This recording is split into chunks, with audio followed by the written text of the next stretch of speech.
નમસ્કાર વિદ્યાર્થી મિત્રો. તો બધા આવી ગયા હોય ચેનલમાં તો પહેલા ચેનલને સબસ્ક્રાઇબ કરી દો, વિડીયોને લાઈક કરી દો, કમેન્ટ કરી દો. તમારા કોઈ ડાઉટ હોય તો કમેન્ટમાં પૂછી લો. તો હવે એક રાઉન્ડ છે, આપણે એવો રાખશું કે બધા તમારા ડાઉટ સોલ્વ કરશું.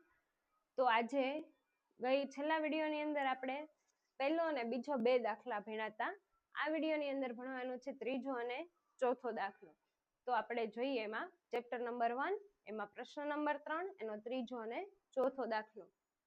તો ત્રીજા દાખલાની અંદર આપણને એવું કહે છે કે વિસ્મય, અભિજીત અને કુનાલ 3:2:4 ના પ્રમાણમાં નફો નુકસાન વેચતા ભાગીદારો છે. તો આ જે 3:2:4 છે એ આપણને પ્રમાણ આપ્યું છે નફા નુકસાનનું.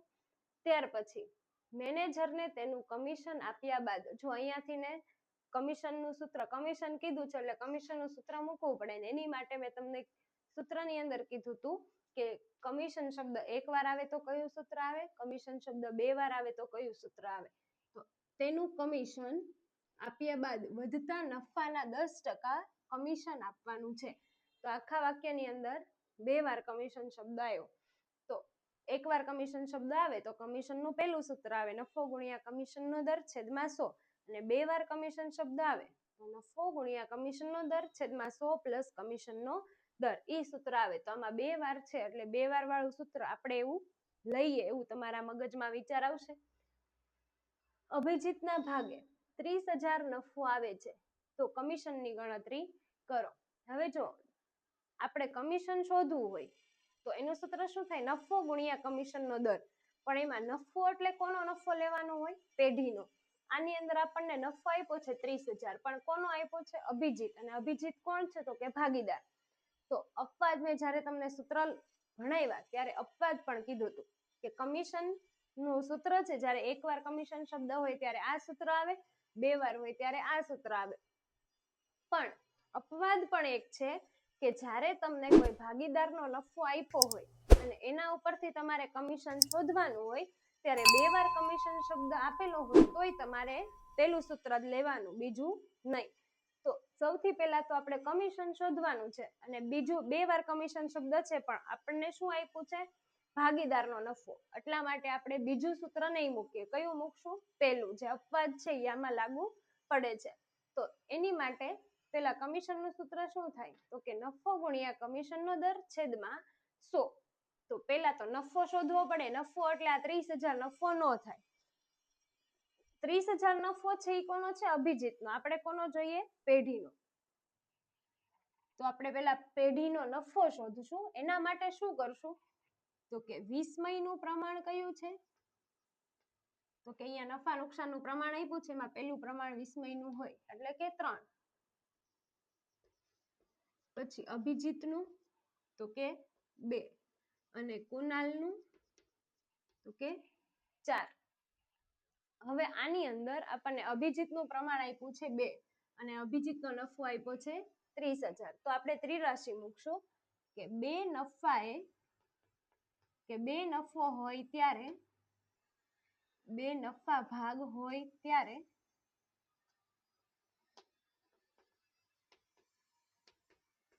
નફો 30,000. આપણે કોનો શોધવાનો છે તો કે આખી પેઢીનો. આખી પેઢીનો નફો કેટલો થાય તો કે આ ત્રણેયના નફા નુકસાનના પ્રમાણનો સરવાળો, એ આખી પેઢીનો નફો થાય. તો આ ત્રણેયનો સરવાળો કેટલો થાય તો કે 9. 9 નફા ભાગ હોય ત્યારે નફો કેટલો. ત્રિરાશિ મુકતા આપણને આવડશે. 30,000 ગુણ્યા શું કરવાનું, 9 અને ભાગ્યા 2. 30,000 ગુણ્યા 9 ભાગ્યા 2 એટલે આવશે 1,35,000. આ શું મળ્યું છે આપણને, વહેંચણી પાત્ર નફો.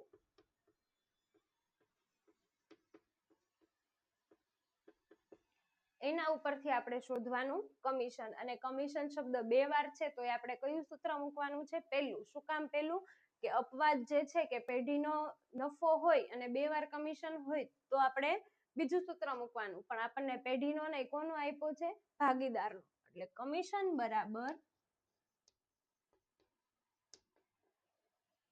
નફો ગુણ્યા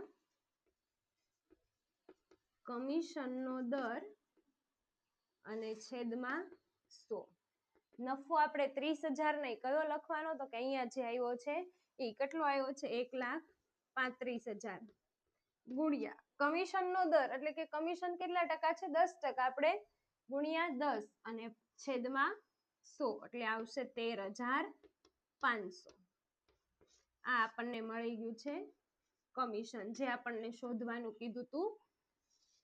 અહીંયા તમારો આ દાખલો પૂરો. હવે આપણે ગણવાનો છે ચોથો, જે સાવ એટલે સાવ ઈઝી દાખલો છે.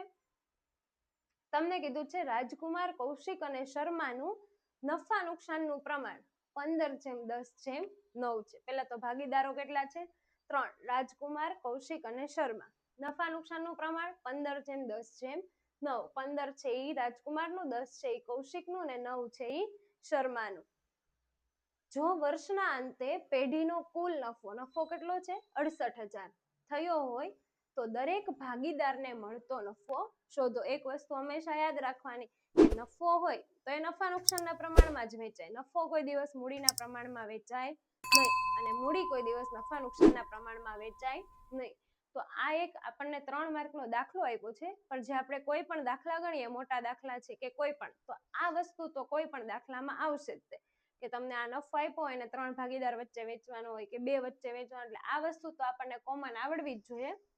અને આ જે દાખલો છે એને આપણે પહેલા નામ લખશું ત્રણેય ભાગીદારના, રાજકુમાર,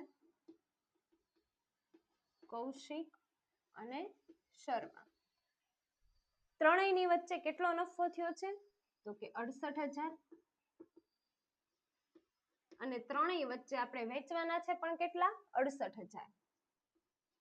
તો ત્રણેયમાં લખીએ આપણે 68,000, 68,000 ને 68,000. હવે આપણને પ્રમાણ કયું આપ્યું છે 15:10:9. તો પેલા તો લાઈનમાં જ હોય, પેલું નામ હોય એનું પ્રમાણ 15 હોય, બીજું નામ હોય એનું 10 હોય, ત્રીજું હોય એનું 9 હોય. તો રાજકુમારનું પ્રમાણ કેટલું થાય તો કે ગુણ્યા 15, બધામાં ગુણ્યા જ કરવાના. પછી કૌશિકનું પ્રમાણ કેટલું થાય તો કે 10 અને શર્માનું પ્રમાણ કેટલું થાય તો કે 9. હવે આ બધાના છેદમાં શું લખવાનું તો કે આ ત્રણેયનો સરવાળો. કયા ત્રણેયનો 15, 10 અને 9. 15, 10 અને 9 નો સરવાળો કરો તો આ ત્રણેયનો સરવાળો કરવાનો 15, 10 અને 9 નો. એનો સરવાળો થાય 34.